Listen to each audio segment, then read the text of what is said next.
Good afternoon. My name is Ann Wright, and I'm with U.S. Boats to Gaza, and I'm welcoming you to a webinar with a wonderful documentary filmmaker from Gaza, Fida Qishta.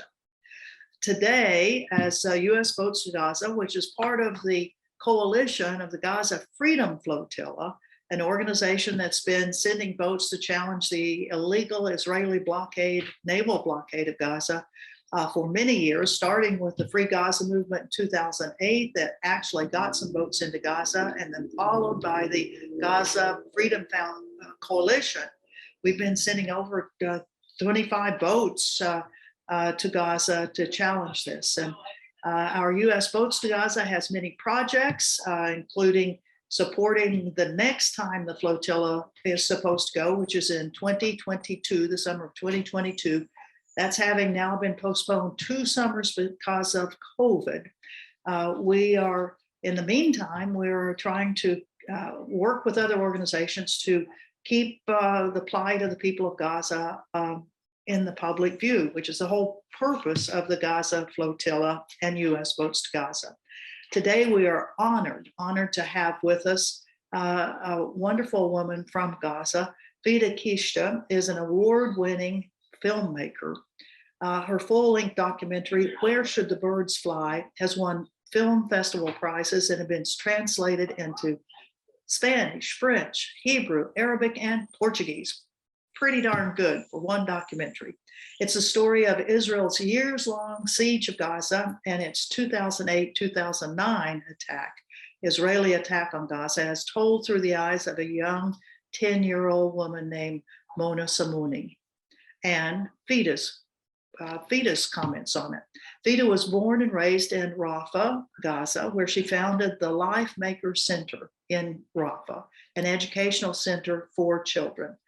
The center provides a safe place for the children, all of whom have been affected by war, the war trauma, to play, learn, and get the needed counseling. Fida has worked in international human rights observing, documenting daily life under military occupation, and her work has been published in the International Health Tribune, the New York Times, and her video reports have been published in The Guardian and in The Observer. So we are really pleased to have her. Before we go there, though, you're probably wondering where this is, that I'm usually from Hawaii, but this doesn't look like Hawaii. This is actually in a very vibrant house of Code Pink Women for Peace, and guess who's here with us? Medea Benjamin. Medea, good to see you. And Medea, we first went to Gaza in 2009, and we had a wonderful person from Gaza, an interpreter, a human rights observer that was helping us. Do you remember who that was? Well, I remember it was this very young woman. She was very smart. She spoke English, and I don't think she'd ever been outside the country. And you're going to, where did she learn this English from? And she had a kind of weird name, like a Frida Kahlo kind of a name. could it be Fida Qishta? Yeah, Fida Qishta. There you yes. go. Well, we are so pleased that at that opportunity in 2009, right at the end of the horrible 29-day Israeli attack on Gaza, and that Fida was our guide for a very short trip that we went into Gaza with, and then that followed on with over 6 trips that Code Pink arranged for people from all over the world to go to Gaza, to talk to people of Gaza, to see the horrific destruction that had happened in 2009, and to have follow-on events, for example, the Gaza Freedom March. That's right. And so we are so thankful for the interpreting, not just of language, but of culture and the whole politics that Fida did for us back then. And so we are now just pleased as we can be to have Fida Qishta. Thank you, Fida, for being with us. Thank you. That I'm working on. So it's a lot to talk if it comes to Gaza. I don't know where to start. Where do you want me to start? For my trip to Gaza, how did I get into Gaza? How is life in Gaza? I mean, let's put a timeline for this. How would you like me to talk about it, or to start with the project that I'm working on? We are here. Our dreams are not rubble, which is a project about a 10-year-old, again from Gaza, who speaks fluent English. And she learned English by watching YouTube because she felt like English language is the language that she can communicate with people. And it was all for her, it was all coincidence that she realized that English language was the key to talk about the situation in Gaza and to film and start becoming a YouTuber. That explains the situation from her point of view as a 10 years old, but at the same time, what she goes through as a 10-year-old who lived in Gaza. The character that I filmed with, she was born in 2000. So right now she's 11 years old. And through her 10 years old, 11 years old, I'm trying to show what goes in Gaza as well, but the point of view of her as a child and how she sees it and how she perceives it and how she actually would like to share that life she has with other people. When I initially went to Gaza, I was hoping to do 2 stories, but time was extremely short for me. I didn't see my family for about 12 years, and this was extreme for me. It was great to see them after all of this long time. So as soon as I arrived to Gaza, I realized like working on 2 stories in my film project will be too much, because every time I go and film, my family say, we want to see you more. We want to spend more time with you. We know that you want to do this film to tell people what's going on right in Gaza, but we want to spend more time with you. So I had to leave one story out and focus only on one story, which is Nadine's story. I will share 15 minutes of the project that I'm working on with you. Those 15 minutes that I have been working, I used just a very simple computer, and it's been difficult to edit. So I'm still working on this rough cut so hard to get it in a much better shape and much better, make it much better story. So let me share with you this 15 minutes, and then we can talk more about the situation in Gaza, how I got into Gaza, and how is the situation right now at the moment after I left Gaza and when I was in Gaza as well.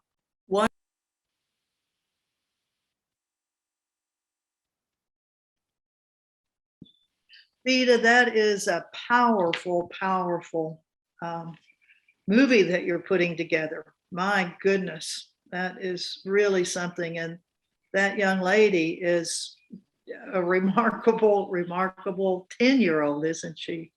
Wow. Wow.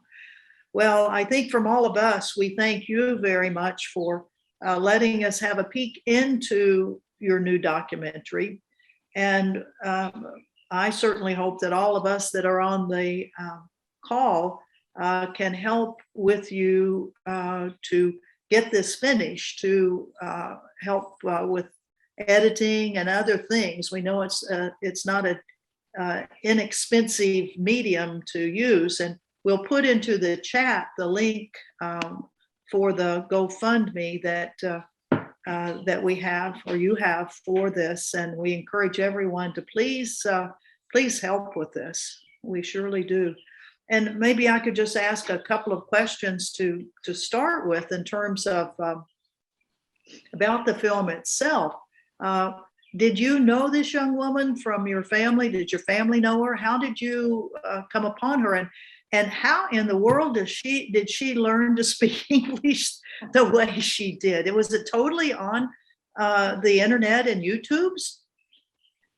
Yes. Let me first actually thank the people who helped me reach this stage of the movie, because without them, I would have never been able to produce this much of the project. Rachel Corris Foundation was one of the organizations that helped me to start this project, and I really appreciate your help so much. And this is a small thank you for the donation that you kicked in for the project, and it was great helping me with the project. And I also would like to thank a lot Lori Arbiter for helping with the equipment. Without her help, I would have never been able to shoot this film. And she is a great person and a great human being to support such a project. I always cry when I remember the people who help with the projects like this about Gaza. So for the main character that you just saw speak English fluently, yes, she learned from YouTube, and I was amazed because for her, when she started to learn the language, she didn't really started to impress anybody. She just started it because her brother learned English from YouTube, and he started to speak to everybody in English, and everybody was like, "Can't you speak in Arabic?" And he's like, "No." They had this kid online on YouTube. His name is Ryan. He teaches kids to speak English, and he just speaks English language so fast. Then she felt like, oh, I need to communicate with him. So he learned the language the way, as you know, YouTube. It was amazing. I was shocked. The accent, the way she speaks, and also the influence. She was totally American. I would say Americanized in her thinking. It was amazing. Indeed, it was. That Medea and I were sitting here watching and listening, and it's like, what and how did she do that? My gosh, wow. Well, you found a wonderful spokeswoman for what's been going on in Gaza, and to have a young person talking about the trauma and the fear of death that could happen at any moment certainly epitomizes what the people of Gaza go through all the time. Maybe we could start then with kind of backing up, and many of us that are on the webinar have been to Gaza before, and it's always been a challenge to get in. So maybe you could bring us up to date on how you actually got into Gaza, and kind of the background of it all, and then the conditions that you did find once you got into Gaza.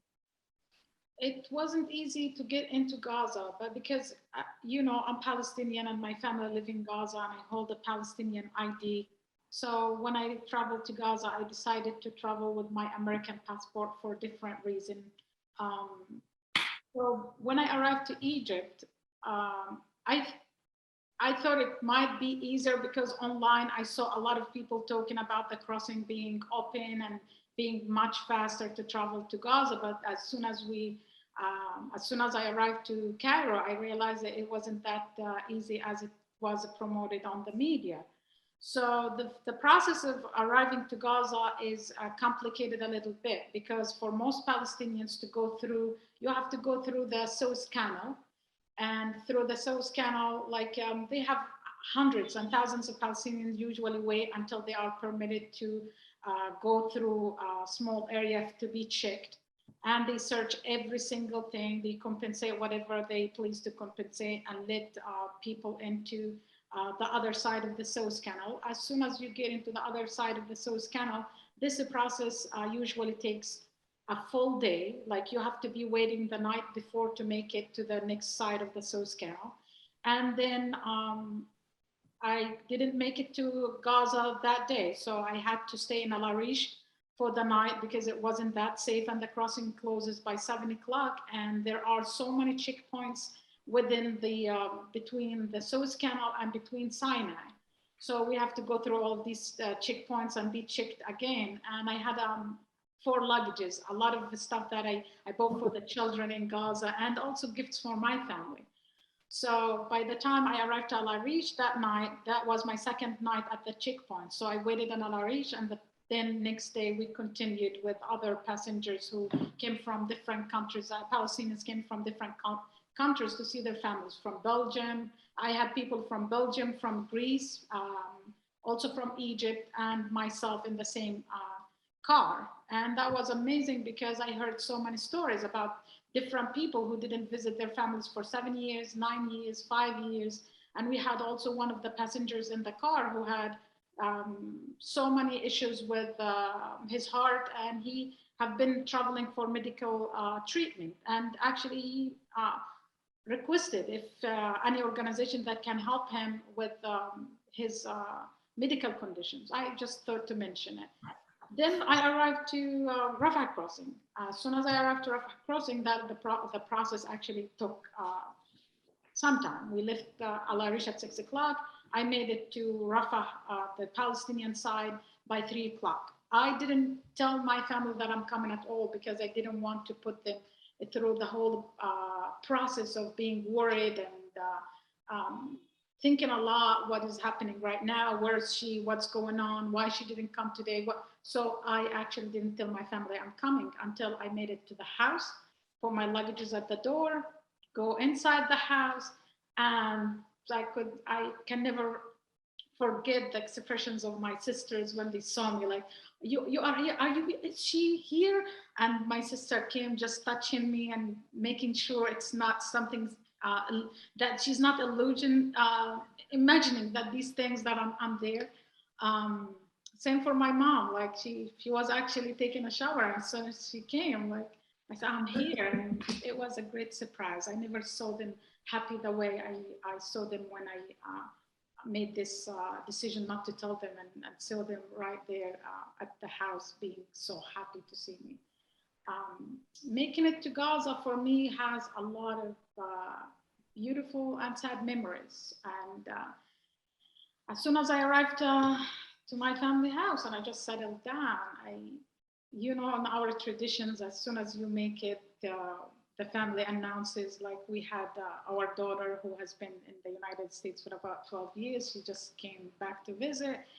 And then all of these family members came. My family is huge, like about 20,000 members, and all people come and like, oh, we just came to welcome you. How are you doing? All of this, I could see how important for me and for my family and for the people that I went back and visited. It was an amazing feeling that I think I would have tried it over and over and over if I got the chance to do it. The sad part, when I saw some of my family members, it was life for them was totally different than I used to, because as soon as we started to talk about their lives, it's totally different. A lot of them without jobs, a lot of them under the poverty line, a lot of them their kids going through a lot of the trauma, a lot of adults also going through a lot of the trauma and mentally affected by what's going on, which was a big shock for me, because when I grew up in Gaza. We always, as family, try to stick together and try to heal each other. But this time I saw a lot of damage in the people, a lot of damage in the people and the children, and the economy is extremely down. And this was extremely sad. The crossings, when I arrived, the crossings were closed because it was right after the attack on Gaza in May. I made it in June 15th to Gaza. At that time, the crossings were still closed. They had a few things coming to Gaza or leaving Gaza. So it wasn't that easy. One of the biggest issues the people face internally in Gaza is the economic situation and the blockade itself. The unemployment rate is extreme. I'll give you an example. My family are 6 people who are educated with master's degrees or bachelor degree, went to college, smart. They are not just educated, but they are smart, and none of them got a job. Recently, my sister Fatin and I reestablished the Life Maker Center, and she's managing the center, and that's how she managed to get a job back. But the whole family of 6 people have no job. My brother, my other brother, my brother's wife, everybody else doesn't have a job. This is not only my family, but a lot of families the same. You could just imagine a different copy, a different family, the same image, but different people, different names. Well, your story of getting through the crossing and then finally arriving at the doorstep and your family opening the door and there you are. Holy smoly. It's a wonder they didn't all pass out right there. They were extremely happy. That was. Oh, I bet they were. And all of us who've been to Gaza have certainly, just as visitors, first time visitors, second time, we've had the great pleasure of going to people's homes and being treated so well. But I can only imagine somebody returning after 12 years and the wonderful welcome that you received in every household that you went to, and hundreds of people coming to your family home to visit you. And it's heartbreaking to hear, with all of the education that the Palestinians are rightfully so proud of, and the attempts at keeping kids educated through the most difficult of times, and then no employment possibilities because of the continued Israeli attacks and the blockades that won't allow goods to come in for other things to businesses to work. It's a horrific situation. My goodness. When you talk about the things like the educational system, were many of the schools damaged and clinics damaged in this latest Israeli attack? There are some schools got damaged, and there are some clinics. Actually, in my film project, I show one of the hospitals that got attacked, and we have a small clip about it that comes later in the film project. There were some, actually the UN itself building in Gaza got also attacked during the May attack on Gaza.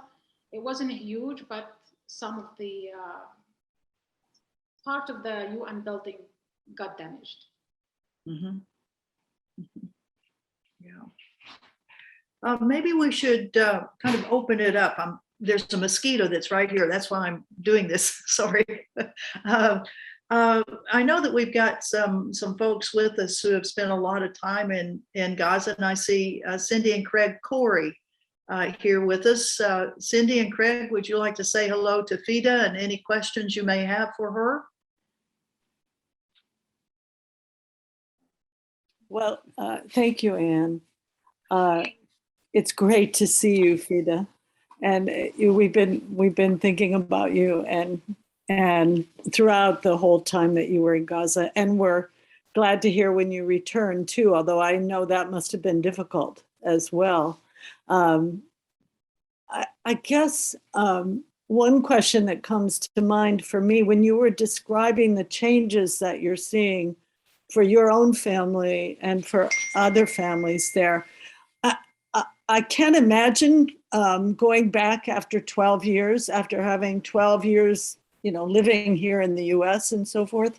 And I just wonder how much of what you're seeing you feel is coming from your perspective from having been away for 12 years, and how much is actually concrete, obvious deterioration of what's happening in Gaza.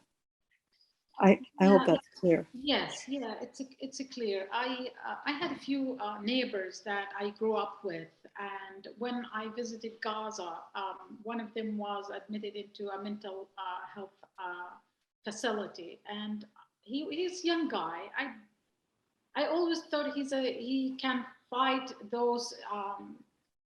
I would say the trauma, because we all went through trauma. I went through trauma.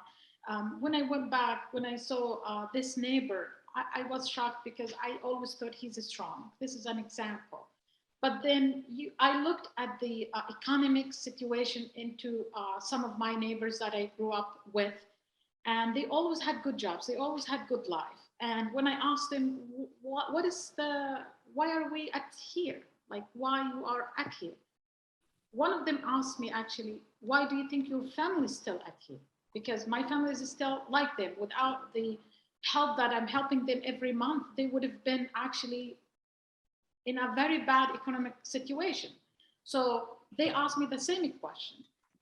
Their kids don't have the education they deserve after they finish high school. They would like to go to college, but they didn't go to college because of the economic situation, because of the blockade. Plus, I should not ignore the political situation in Gaza and who's ruling Gaza at the moment. There is corruption that's going on, and there is also a blockade. And these two are intertwined together. The 12 years I spent away from Gaza, made me actually see it very clearly, because as soon as I arrived to Rafah city, there were people who are politically involved with Hamas party. They had small houses and they had a simple life.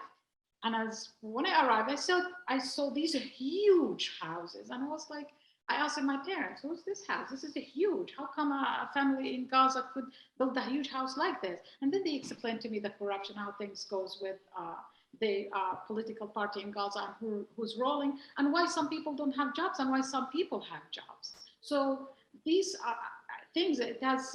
That I could see clearly. It's not the 12 years that I just spent in the United States, but I could see clearly from my neighborhood itself how it changed, and who lives in the neighborhood where my family lives, and how the situations are on the ground. So that was clear to me. But for some neighbors and friends that I know, I have a friend who studied engineering, and she's such a smart woman. When I met her in Gaza, when I visited this time, I said, you were the first in class, and you graduated from college also the first in class. You had A in everything. Why don't you get a job? And she said, I'm not affiliated to any party. How they come give me a job?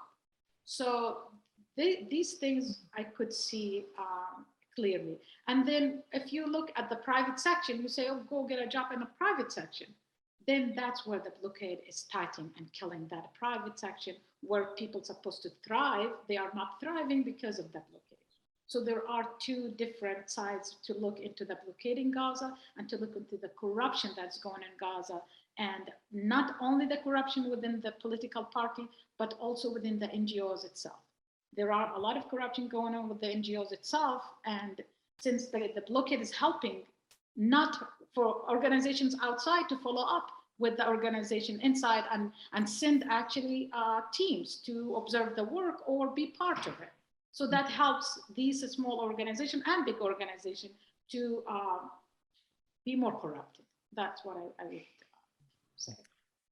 Oh, well, it's a heartbreaking situation when you see the, folks who have prepared their lives to lead productive lives and to be able to work and not be able to get the jobs because of a lack of political affiliations or of corruption. It's tragically, I think it's really very deeply focused in a small place like Gaza with 2 million people, but you do see it in other societies in many ways. It's just, it's heartbreaking for all of your friends and family that have to go through that. And it's something that we, as part of the international community, we appreciate your words on how this is happening, because it gives us a better feel of what is going on now. I know we have another person that has been very close to you over these years and has helped so much. I see Felice Gelman, who is here. Felice, would you like to say hello to Fida and any questions that you have for her?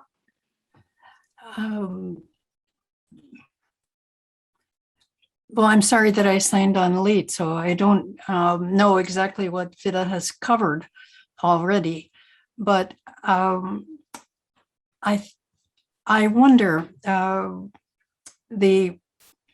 I wonder specifically about the efforts of people to really tell their stories and be heard, because there's more reporting on Gaza now, and there are more people who live in Gaza who I think are working for the international press. But were you able to get a sense of whether stories are more able to come out at this point, or is the reporting still very much conditioned by what the international press wants to hear?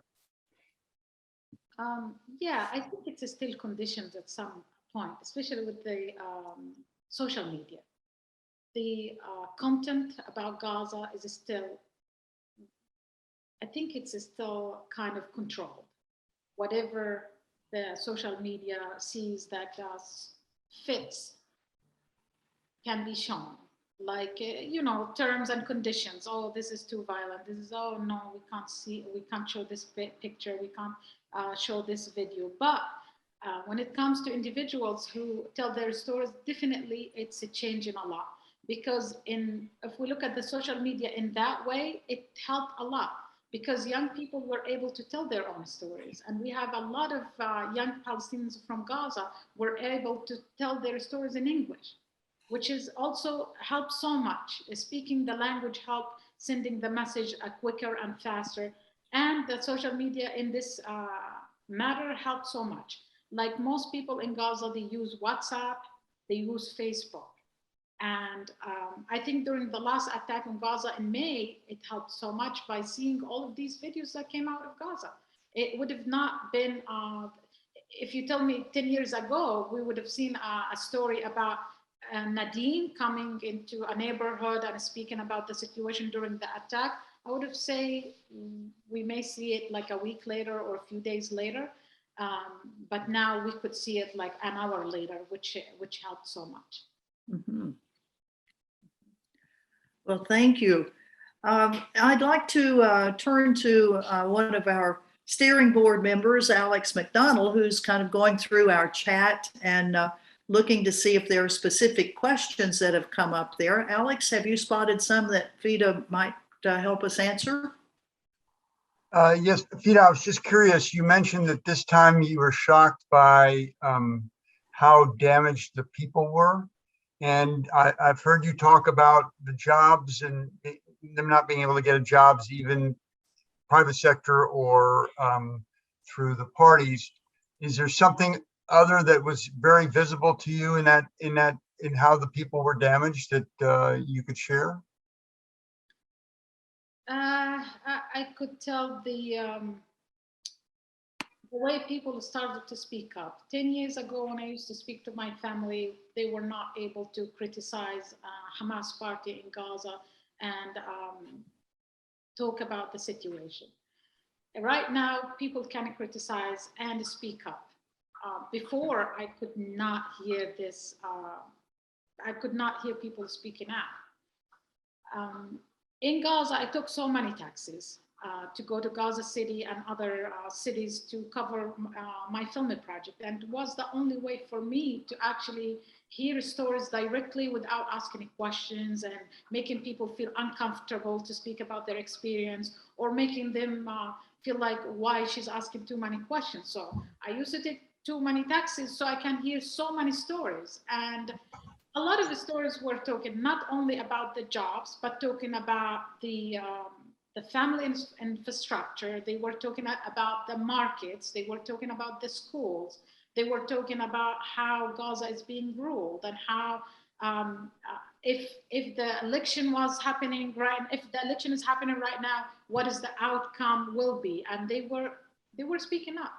But I can tell you, years back, I could never hear people speaking up the way they were speaking up when I visited this time. They are speaking up. It's surprising for me because for them, I feel Gaza is being ruled by fear at the moment, not only the blockade. I don't want to focus only on the blockade because I know the issue is the blockade and I know what's going on in Gaza is extreme, but also what's going on within Gaza, in Gaza, and how people are being oppressed within inside Gaza, and is also needs to be focused on. Mm-hmm. Well, thank you. And you bring up the various issues, but one of the ones that has gotten the most attention over the last 3 years was the Great Return March. Did you meet a lot of the young people who were out on the fence and perhaps some that were injured as the Israelis were firing into the large numbers of Palestinians that were right on the fence with Israel? I met a few people, but I didn't really film in my film project, specifically this one, but I have some footages to talk about it. But in Gaza, a lot of people are against the return march, not for the name of it, but because of what happens and the outcome of it. They know that the march, that the Palestinians are not gaining too much of the return march. They know that young adults who go and demonstrate, all they got a bullet, they lose a hand, they lose a leg, and after that, they actually lose a lot of their livelihood. A lot of people I know, I met and I worked with in Gaza, they were totally against it because they felt that it's making the Palestinian young men not focusing on the bigger issue, but just focusing on a small issue at the moment and being used. And unfortunately, there are things are happening also on the ground. How these marches are come together. So I'll give you an example. Most of the people in Gaza are needy and needed the economic support.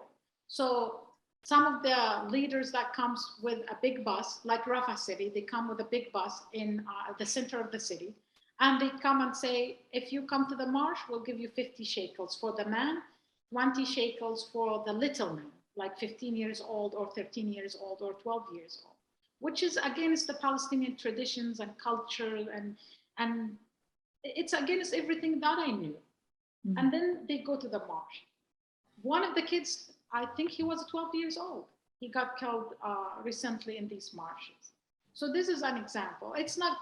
This doesn't come to the media, but if you live in a city like Rafah or Gaza, you will know this is what's happening because people tell you how these marches comes. On the other hand, there are people who go in it totally because they believe that these marches help in putting the light spot on the Palestinian cause. Mm-hmm. So it's not 100% used by the political parties in Gaza, but it's not 100% a local initiative that done by the people of Gaza and 100%. And this is what they wanted to do. Mm-hmm. Mm-hmm. Well, thank you. That's a very good insight into what has been going on there. We have one question about are Gazans able to meet their daily nutritional needs with local production, fruits and grains and proteins, or is it mostly brought in, and is enough being brought in from Israel or Egypt to satisfy the needs? I would say definitely not. See, because Gaza Strip, the only land that most they can use in Gaza, a lot of it is near the buffer zone. And this buffer zone is still the same. 1,000 meters from the Israelis borders, you cannot use 1,000 meters Palestinian farmers cannot use. And you can imagine the whole strip. You take it from Rafah city in the south to Gaza Strip to Gaza city to the north. 1,000 meters from the border is a lot of land that Palestinians cannot use. Then they get some fruits and vegetables that are imported from Israel or other countries and comes through as a checkpoint and comes through Egypt. But it's not enough. For those families who barely make I would say barely make 20 shekels, which equals about $6, $7 a day if a person has a job. And if you want to buy a kilo, I would say chicken, 2 kilos, that's it, a chicken. You will work for a chicken all your day. Or you will work for 4 kilos of tomatoes all day. So this, I just tried to make it, to give you some idea what the work in Gaza, if someone works in Gaza for full day, how much it's gonna cost them to spend on these fruits and vegetables. And a lot of it expensive. I can tell you, like when I visited my family, they know, for example, I love mango and they know that I love avocado. So when my dad goes to the market, he says, I get this because you are here. I don't think I can get this in a daily basis or every week, but because you are here, it's different for us. We really wanted to do this, but with other families, normal families, they will not be able to afford those kind of fruits or vegetables because of the prices and the income and the economic situation that is not helping them actually to buy it. You could see it in the market, but most families will not be able to buy it. Thank you. Thank you. I've put in the chat again a donation link for Fida's documentary, and we certainly encourage people to help out with editing and the production of it. We did have a question: is there an easier way to get funds to you other than that donation link? Would you? Yes, for sure. I will put my email, and you can contact me directly if you want to do that. Okay, that would be great.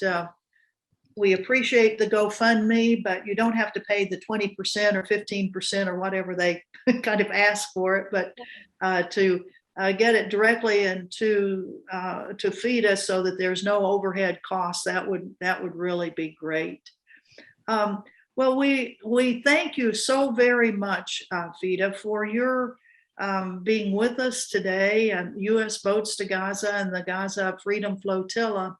The coalition appreciates being able to hear directly from people who have been to Gaza recently, and particularly those who are from Gaza. And our hearts are with you and with your family and all of the people of Gaza through these continuing very, very difficult times.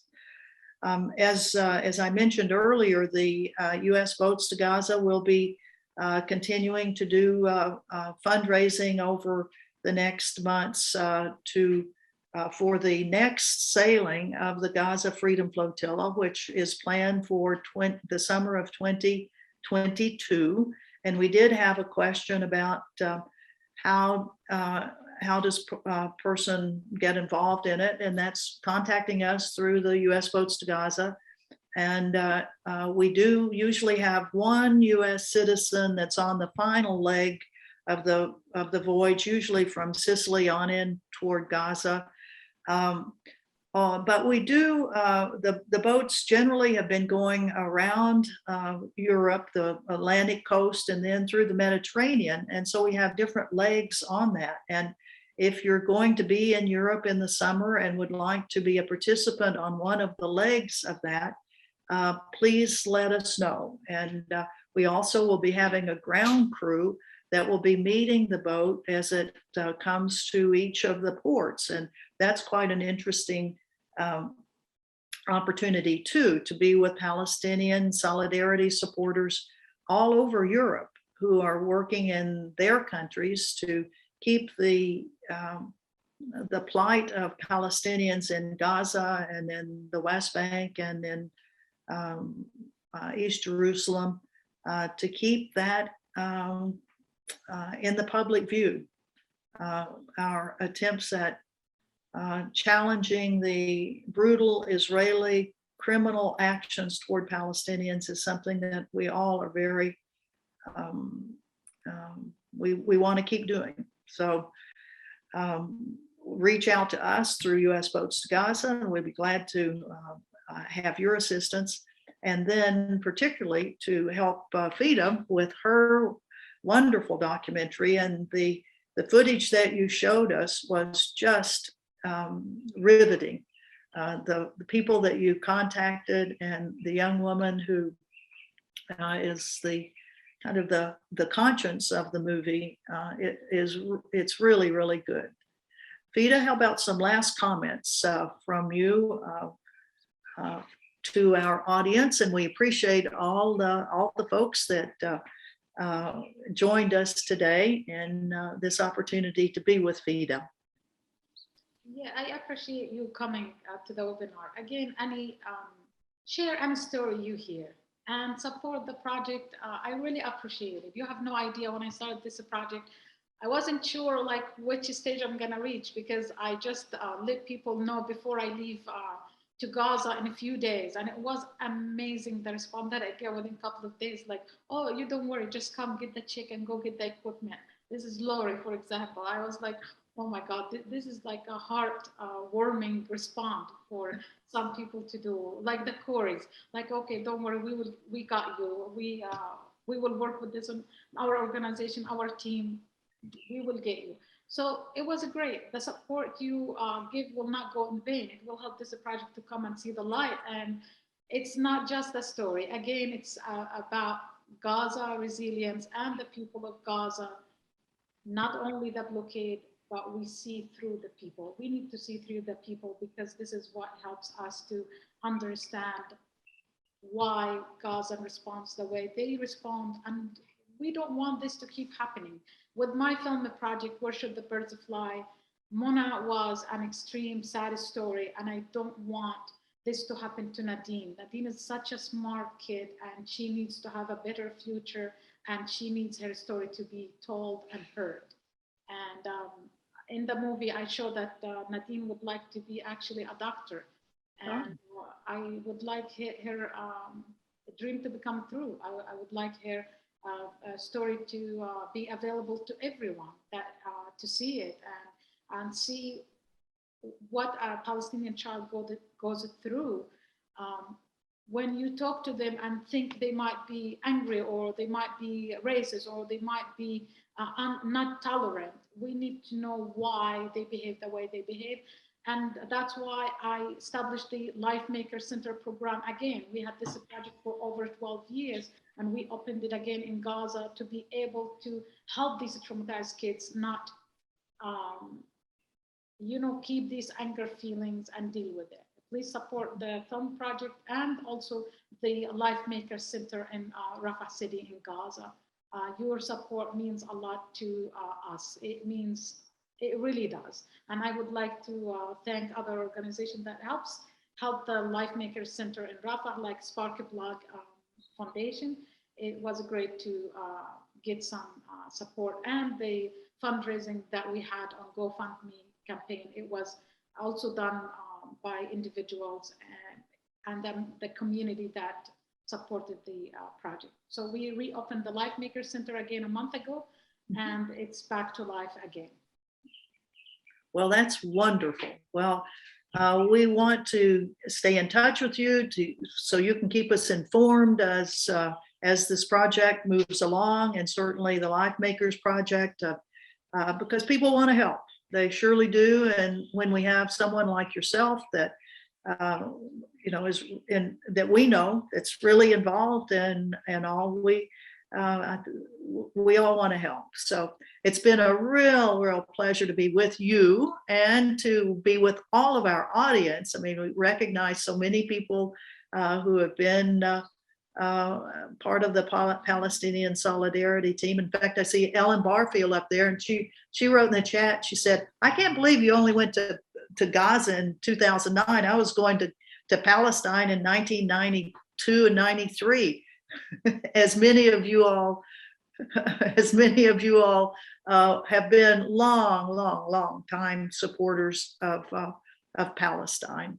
So we thank you all very much for being with us. And again, we encourage you to please support Fida and all of the projects that she's working on. And on behalf of U.S. Boats to Gaza and the Gaza Freedom Flotilla, we thank you all for your continuing support. And have a wonderful rest of the weekend. And be safe, everybody. Be safe. Peace to everyone. Thank you, Fida. Thank you. Thank you. Feel free to contact me if you would like me to be in any webinar or Zoom. Okay. I'm available to do any interviews. Yeah, so for all of your organizations that you all work with, please get in touch with Fida. We will save the chat, and you all can save the chat also if you want to, with Fida's email and her telephone number. So please be in touch with her, because we all need to have the outreach in our organizations to let them know what's going on and where they can help, because people do want to help. Okay, everybody have a nice weekend. Thank you for being with us. Thank you.